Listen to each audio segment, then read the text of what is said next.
सभी को हमारे इस यूट्यूब चैनल संध्या साइंस क्लासेस पर। कैसे हैं आप लोग? मैं उम्मीद करती हूँ आपसे मस्त और स्वस्थ होंगे और अपनी पढ़ाई पर ध्यान दे रहे होंगे। तो आज की इस वीडियो में हम लोग क्लास 12 का बिहार बोर्ड इंटर परीक्षा 2026 एग्जाम के लिए बायोलॉजी करने वाले हैं। बायोलॉजी का चैप्टर नंबर पहला है जीवों में जनन का दीर्घोत्तरीय प्रश्न करने वाले हैं। ये जो है लेक्चर 10वां, इससे पहले लेक्चर 9 तक जो आप लोग का लघुत्तरीय प्रश्न तक बता दिए हैं। तो जो ही भाई बहन नहीं देखे होंगे तो आप लोग देख लीजिएगा, ठीक है। तो आज जो हम लोग है दीर्घोत्तरीय प्रश्न करने वाले हैं। तो चलिए आगे बढ़ते हैं। तो देखिए क्लास 12 का बायोलॉजी चैप्टर पहला का है जीवों में जनन का दीर्घोत्तरीय प्रश्न 2026 एग्जाम के लिए। तो चलिए हम लोग अब जो है प्रश्न से चलते हैं।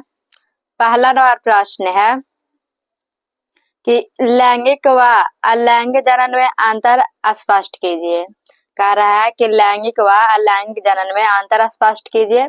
तो उत्तर में है कि लैंगिक और अलैंगिक जनन दो प्रमुख प्रकार के जनन होते हैं। कितने प्रकार के होते हैं? तो दो प्रमुख प्रकार के जो है जनन होते हैं। तो देखिए पहला जो है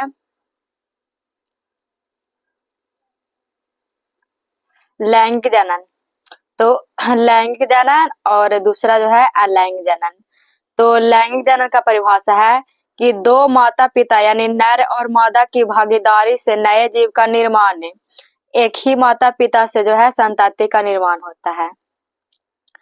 कह रहा है कि लैंगिक जनन में जो है दो माता पिता यानी नर और मादा की आवश्यकता होती है, जिससे जो है जब नर और मादा संलयन करते हैं तो नए जीव का जो है निर्माण होता है।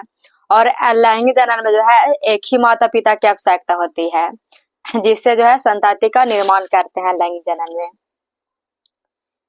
ठीक है। दूसरा है आगे है कि गुणसूत्रीय विविधता संतति में आनुवंशिक विविधता होती है और संतति अपने जनक की बहुभूति प्रति होती है यानी क्लोन होती है। कह रहा है कि जो लैंगिक जनन में गुणसूत्रीय विविधता होते हैं और उनमें संतति जो है आनुवंशिक विविधता होती है उनमें।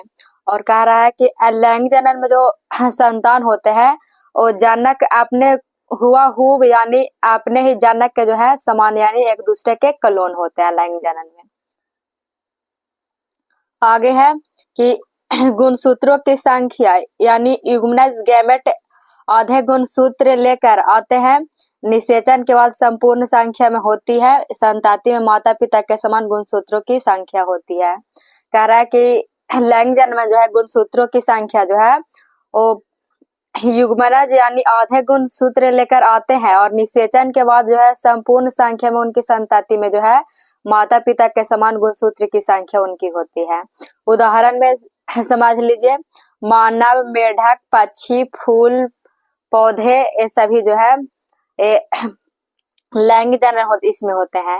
और अलैंगिक में तो बैक्टीरिया, अमीबा, हाइड्रा और आलू केला ये सभी जो है अलैंगिक जनन के उदाहरण है, ठीक है। तो इसमें जो है अपने से भी आप आंसर जोड़ सकते हैं, अपने भाषा में उत्तर दे सकते हैं, ठीक है। तो ये जो था पहला नंबर प्रश्न का उत्तर था। अगला नंबर प्रश्न है, दूसरा नंबर प्रश्न है कि अलैंगिक जनन के विभिन्न प्रकारों का वर्णन कीजिए। अलैंगिक जनन के विभिन्न प्रकारों का जो है वर्णन करना है। तो उत्तर में है कि अलैंगिक जनन एक ऐसा प्रक्रम है जिसमें जो है बिना युग्मकों के नए जीवों का निर्माण होता है और इसके जो है प्रमुख प्रकार निम्नलिखित है। कह रहा है कि अलैंगिक जनन में जो है बिना युग्मकों के जो है जीवों का निर्माण होता है इसमें, और यह जो है विभिन्न प्रकार के होते हैं। तो पहला जो है विभाजन, पहला क्या है? तो विभाजन है। कह रहा है कि एक कोशिकीय जीवों में पाया जाता है, जैसे उदाहरण में है अमीबा, पैरामीशियम। और दूसरा है कला विभाजन। कह रहा है कि नए जीव जो है माता जीव से कली के रूप में विकसित होता है। उदाहरण में हाइड्रा ईस्ट जो है कला विभाजन। कैसा विभाजन है? तो कला विभाजन है। आगे है तीसरा है बीजाणु जनन है। तीसरा क्या है? तो बीजाणु जनन है। तो कह रहा है कि विशेष संरचना बीजाणु के द्वारा जनन होता है। उदाहरण में जो है फफूंद, मयूकर ये सभी जो है बीजाणु जनन है। चौथा है कायिक प्रवर्धन। कायिक प्रवर्धन क्या है? तो कह रहा है कि यह कायिक प्रवर्धन जो है पौधों में पाया जाता है, जहाँ जड़, तना और पत्ती से नया पौधा जो है उत्पन्न करता है। जैसे आलू और केला जो है, इसमें कायिक प्रवर्धन होता है। ठीक है, तो ये जो था दूसरा प्रश्न का उत्तर था। लैंग जनन के विभिन्न प्रकारों के नाम थे और उनका जो है डिफिनेशन था उदाहरण के साथ है। ठीक है, अगला नया प्रश्न है, तीसरा नया प्रश्न है कि कायिक प्रवर्धन क्या है, इसके प्रकारों को समझाइए। कायिक प्रवर्धन क्या है और इसके प्रकारों को समझाना है। तो उत्तर में है कि कायिक प्रवर्धन एक प्रकार का लैंग जनन है, जिसमें से किसी भाग, कह रहा है कि जिसमें से जो है किसी भाग, जड़, तना या पत्ती से जो है नया पौधा बनता है। कायिक प्रवर्धन जो है कैसा है? तो ये है जो है एक लैंग जनन है, और जिसमें जो है पौधे के किसी भाग से जो है, यानी जड़, तना या पत्ती से जो इसमें नया पौधा बनता है कायिक प्रवर्धन में। और कायिक प्रवर्धन जो है दो प्रकार के होते हैं। पहला है प्राकृतिक कायिक प्रवर्धन और दूसरा है कृत्रिम कायिक प्रवर्धन।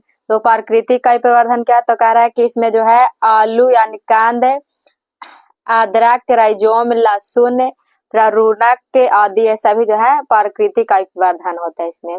कृत्रिम कायिक प्रवर्धन क्या है? तो गुलाब में यानी कलम गुलाब का लगाते हैं, जूही, आम, ठीक है, ये सभी जो है कृत्रिम कायिक प्रवर्धन है। प्राकृतिक प्रवर्धन जो प्रकृति रूप से उगता है, और कृत्रिम कायिक प्रवर्धन जो है मनुष्यों द्वारा जो है विभिन्न प्रकार से उगाया जाता है। ठीक है, तो ये जो था तीसरा नंबर प्रश्न का उत्तर था कि कायिक प्रवर्धन क्या है और इसके प्रकार को समझाइए। अगला नंबर प्रश्न है, चौथा नंबर प्रश्न है कि निषेचन क्या है? आंतरिक एवं बाह्य निषेचन में अंतर बताइए। निषेचन क्या है और आंतरिक और बाह्य निषेचन में अंतर बताना है। तो उत्तर में है कि निषेचन वह प्रक्रिया है जिसमें नर युग्मक और मादा युग्मक का संलयन होता है। निषेचन क्या है? तो कह रहा है कि निषेचन वह प्रक्रिया है जिसमें नर और मादा का क्या होता है? तो संलयन होता है, उसे क्या कहते हैं? तो निषेचन कहते हैं। आंतरिक निषेचन और बाह्य निषेचन में अंतर। तो आंतरिक निषेचन पहले देखते हैं। तो कह रहा है कि निषेचन माता के शरीर के अंदर होता है। कह रहा है आंतरिक निषेचन जो है वो माता के शरीर के अंदर होता है। निषेचन माता के शरीर के बाहर जल में होता है। कह रहा है कि और बाह्य निषेचन जो होता है वो माता के शरीर के बाहर होता है। और कह रहा है इनमें संतानों की सुरक्षा होती है, भ्रूण संरक्षित रहते हैं। और आंतरिक निषेचन में जो है कहे तो संतानों की सुरक्षा होती है, भ्रूण जो है कैसे होते हैं? तो सुरक्षित होते हैं। संतानों के बचने की संभावना जो है कम होती है। उदाहरण में मानव, गाय, पक्षी, मेढक, मछली, ये सभी जो है आंतरिक और बाह्य निषेचन का उदाहरण है। ठीक है, अगला नंबर प्रश्न है, पांचवा नंबर प्रश्न है कि मानव में रजोधर्म, मानव में रजोधर्म की प्रक्रिया का वर्णन कीजिए।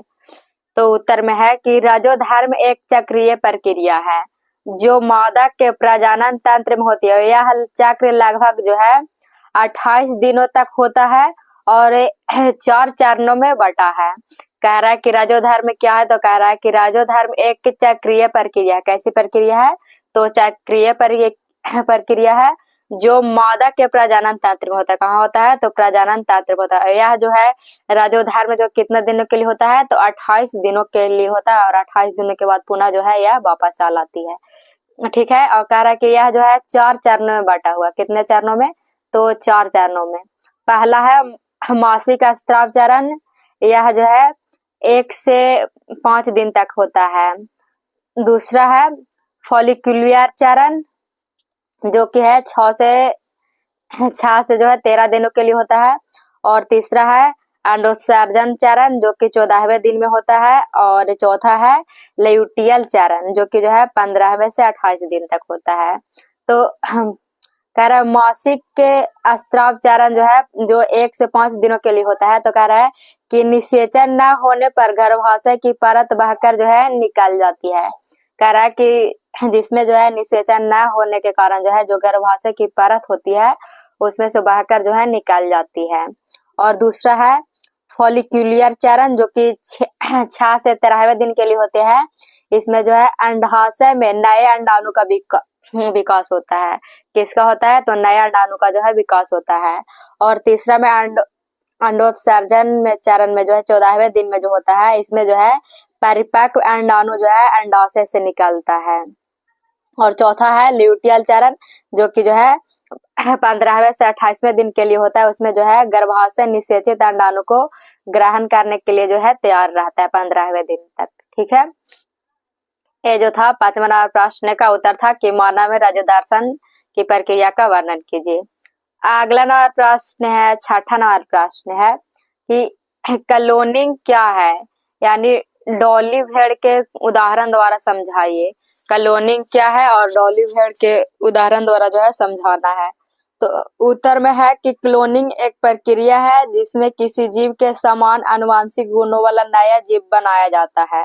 कह रहा है क्लोनिंग एक प्रक्रिया है जिसमें जो है कह रहे कि जीव के समान जो है आनुवंशिक गुणों वाला जो है उसी की तरह नया जीव जो है बनाया जाता है, उसी को क्या कहते हैं? तो क्लोनिंग कहते हैं। कह रहा है कि डॉली भेड़ का क्लोनिंग प्रयोग है।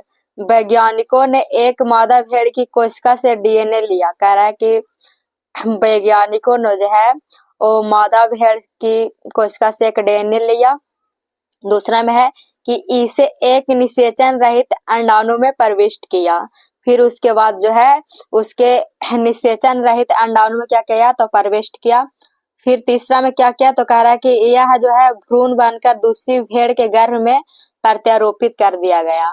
और फिर जब निषेचित अंडाणु को कराया गया तो फिर उसके बाद जो है भ्रूण बन गया। फिर उस दूसरी भेड़ के जो है गर्भाशय में उसको डाल दिया, यानी प्रत्यारोपित कर दिया गया। फिर चौथा में है कि इससे जो है डॉली नामक भेड़ जन्मी जो पूरी तरह अपने माता पिता के समान थी। कह रहा है फिर उसके बाद जो है जब भ्रूण को दूसरी भेड़ के गर्भ में रखा गया तो उसके बाद जो है डॉली नामक भेड़ जन्मी जो कैसी थी? तो पूरी तरह जो है अपने माता पिता के समान थी। ठीक है, तो ये जो था क्लोनिंग क्या है उसके बारे में आप लोग को उदाहरण सहित बताएं। ठीक है, तो आज तक बस इतना ही। तो आप लोग को जो है चैप्टर पहला नंबर का जीवो में जानन का आप लोग का जितने भी आप लोग का लेक्चर था आप लोग को कंप्लीट करा दिए। दीर्घोत्तरीय प्रश्न था। ठीक है, तो इससे पहले आप लोग लघु उत्तरीय प्रश्न तक नहीं देखे हैं तो देख लीजिएगा। और जो आप लोग को आंसर बताए अपने से भी आप लोग को पढ़ा दिए पूरी तरह से, तो अपने से भी इसमें आंसर आप जोड़ सकते हैं अपनी भाषा में। ठीक है, तो बस इतना ही। तब तक के लिए धन्यवाद। मिलते हैं अगले वीडियो में। अगर हमारी वीडियो पसंद आई हो तो लाइक और इस चैनल पर नए हो तो सब्सक्राइब और अपने दोस्तों में जरूर शेयर करिएगा। धन्यवाद।